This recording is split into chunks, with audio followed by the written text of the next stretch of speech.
बिस्मिल्लाहिर्रहमानिर्रहीम अस्सलाम वालेकुम हेलो एवरीवन। उम्मीद करता हूँ आप सब खैरियत से होंगे। आज जो हमारा टॉपिक है that is from criminology. Lecture 15 है, 14 लेक्चर ऑलरेडी डिलीवर हो चुके हैं। अगर आप लोगों ने नहीं देखे तो उसको ज़रूर देख लीजिएगा। एज़ यू नो क्रिमिनोलॉजी आपके CSS और PMS में एज एन ऑप्शनल सब्जेक्ट है। अगर आपने ये सब्जेक्ट रखना है तो ये वीडियोज़ में FAC का जो कोर्स कंटेंट है उसी को फॉलो कर रहा हूँ और उसी से जो है एक एक टॉपिक कवर कर रहा हूँ। सो आज का जो लेक्चर है वो है legal and ethical guidelines for investigators. ठीक है, जिसमें हम डिस्कस करेंगे stop and frisk operations, arrest procedures and search and seizure. ठीक है, ये बहुत ही इंपॉर्टेंट टॉपिक्स हैं। और अब आते हैं अपने टॉपिक की तरफ।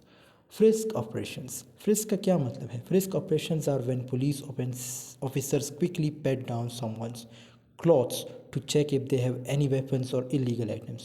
They do this to make sure everyone stays safe. जब आप किसी जगह जा रहे होते हैं, सपोज़ अचानक आपको पुलिस रोकती है और आपको या आपकी सर्चिंग स्टार्ट करती है, इट मीन्स ये सोच के पुलिस ऑफिसर का ये सोचना होता है कि शायद इसके पास कोई असलहा हो, ठीक है, या इलीगल आइटम्स वगैरह हो।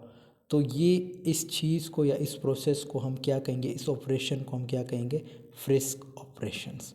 ठीक है, फिर उसके बाद एक और वर्ड यूज़ होता है, वो है टेरी स्टॉप। टेरी स्टॉप का क्या मतलब है? A Terry stop refers to a brief stop by police officers to question someone if they have a reasonable suspicion that the person might be involved in criminal activity.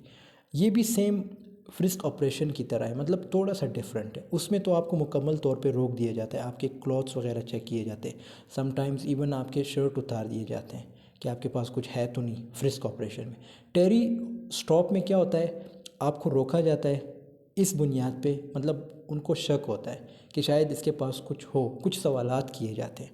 ठीक है, it's named after the 1968 US Supreme Court case Terry v Ohio which established the legal basis for such stops. During a Terry stop, officers can ask questions and may perform a pat-down search for weapons if they believe the person might be dangerous.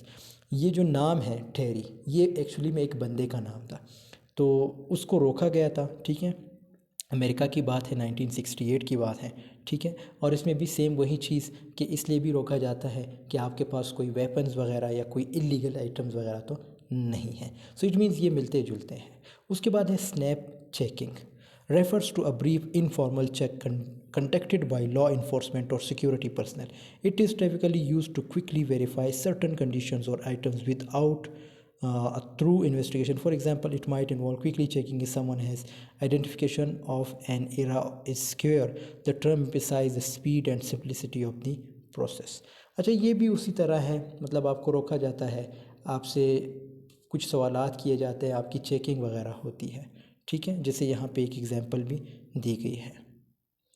उसके बाद है stop and frisk operations, Terry stop, snap checking. ये तो मैंने आपको एक simple definition बताई है, यहाँ से इसकी प्रॉपर एक्सप्लेनेशन हम देखते हैं। A situation where a police official being suspicious of an individual detains the person and runs his hands lightly over the suspect's outer garments to determine if the person is carrying a concealed weapon. मतलब यहाँ पे जो frisk operation के बारे में बताया जा रहा है या टेरी स्टॉप के बारे में बताया जा रहा है कि एक बंदे को रोका जाता है, उसके हाथ ऊपर किए जाते हैं, उसके जो क्लॉथ्स है उसको चेक किए जाते हैं, जो गारमेंट्स वगैरह है उसको चेक किए जाते हैं कि इसके पास कोई वेपन वगैरह तो नहीं है।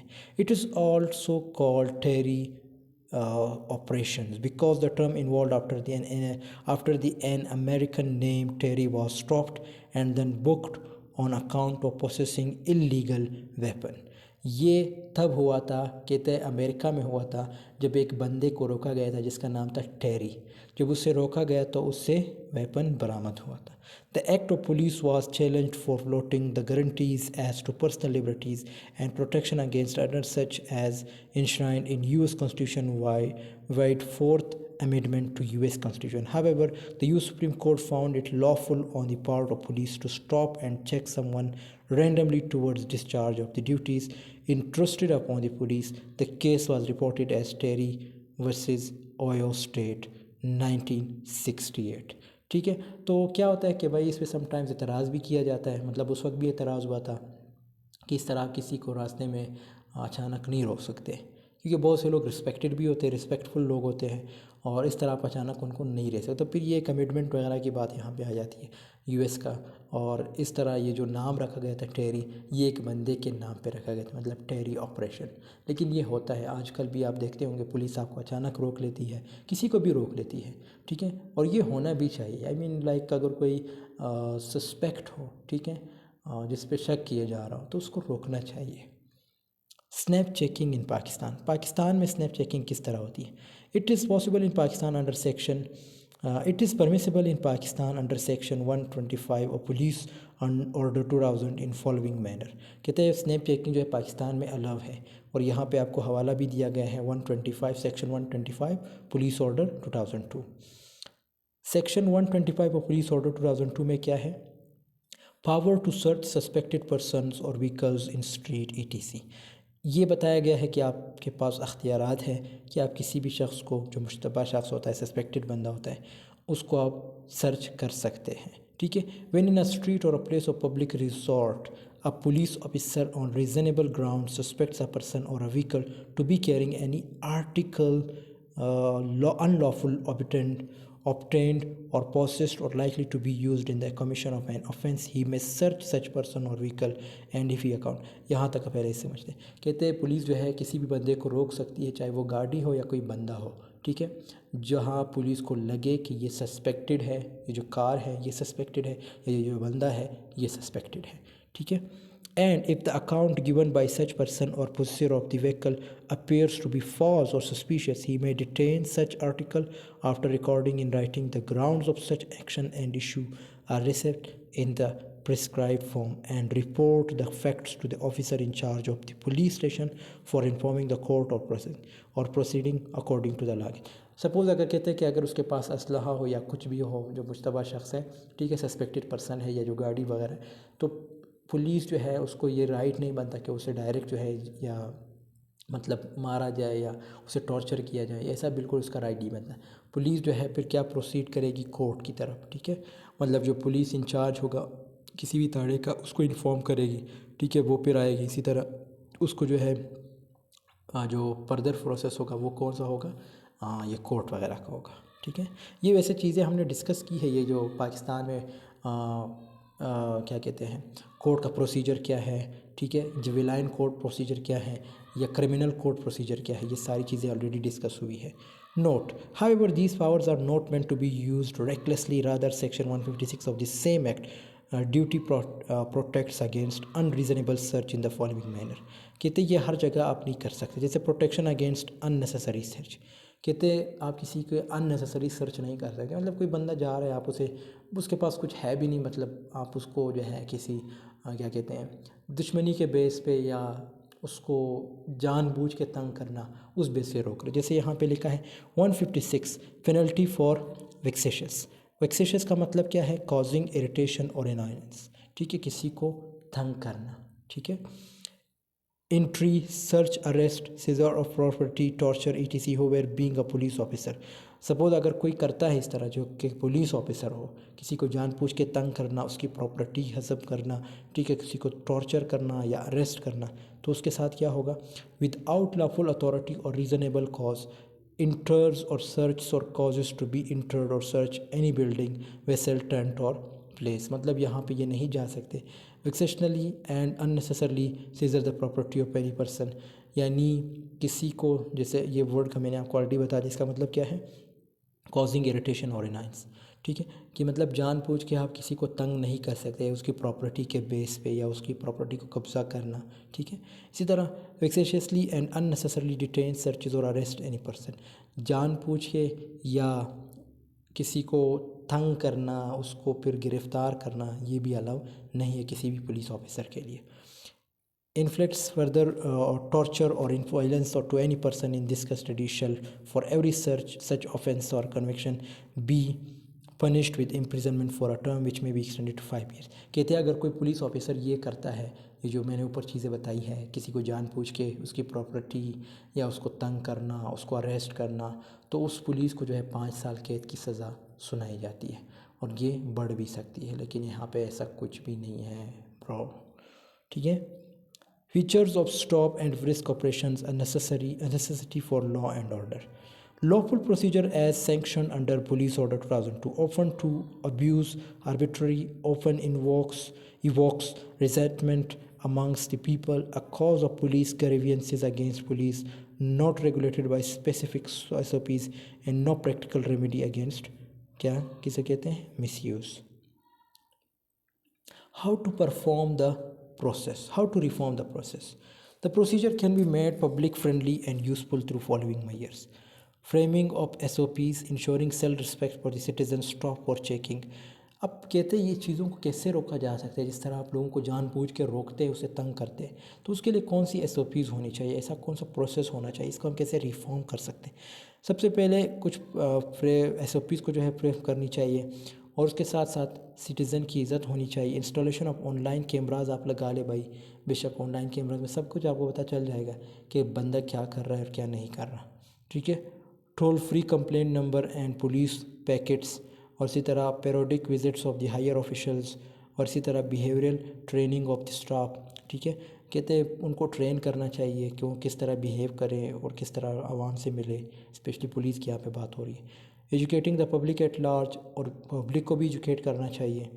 Applying innovative techniques such as mystery shopping. उसके बाद है हमारा कंसेप्ट अरेस्ट से रिलेटेड। अरेस्ट क्या है? To take or keep in custody by authority of law. Easy definition है। Who can arrest? Official authority as to arrest and detention rests with following 3 officials. 3 बंदे आपको अरेस्ट कर सकते हैं, एक मजिस्ट्रेट है, पुलिस है, जस्टिस ऑफ पीस है, ठीक है। ये मतलब आपको अरेस्ट कर सकते हैं और कोर्ट तक ले जा सकते हैं। However, under section 59 CPC, arrest can be made by a private person in following manner. अच्छा, मैंने आपको पुलिस का बता दिया, मजिस्ट्रेट का बता दिया, कोर्ट का बता दिया कि ये तो आपको अरेस्ट कर सकते हैं, लेकिन एक प्राइवेट बंदा भी आपको अरेस्ट कर सकता है। वो कैसे? यहाँ पे एक पूरी एक्सप्लेनेशन इसको देखते हैं। 59. Arrest by private persons and procedure on such arrest. Any private person may arrest any person. पहला पॉइंट क्या है? Any private person may arrest any person who in his view commits a non-bailable and cognizable offense. Cognizable offense means जैसे ये चोरी करना, rape करना, ये सारी चीज़ें इसमें आ जाती। और any proclaimed offender and without unnecessary delay shall make over any person so arrested to be a police. कहते हैं कि जब कोई इस तरह काम करता है, मतलब जो कॉग्नाइजेबल ऑफेंसेस हैं या कोई ऐसा एक्ट जो गैर अखलाकी हो, तो जो प्राइवेट बंदे हैं वो उसको गिरफ़्तार कर सकता है जब तक वो जो पुलिस ऑफिसर है वो नहीं आता।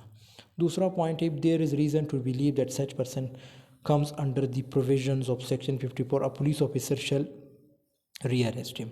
तो फिर अगेन वही जो क्रिमिनल है उसकी बात की गई कि पुलिस को दोबारा भी गिरफ़्तार कर सकती है। इसी तरह, if there is a reason to believe that he has committed a non cognizable offence and he refuses on the demand of a police officer to give his name and residence, or gives a name or residence which such officer has reason to believe to be false, he shall be dealt with under the provisions of section 57.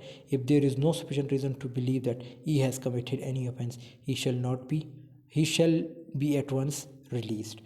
यानी ये जो wrong information है यहाँ पे उस चीज़ की बात की गई है कि मतलब एक बंदा है, वो किसी जगह छुपा हुआ है और अपना एड्रेस वगैरह ये सारी चीज़ें उसने छुपाई है, तो प्राइवेट बंदा जो है उसको गिरफ़्तार कर सकता है और फिर पुलिस को बुला सकता है, ठीक है।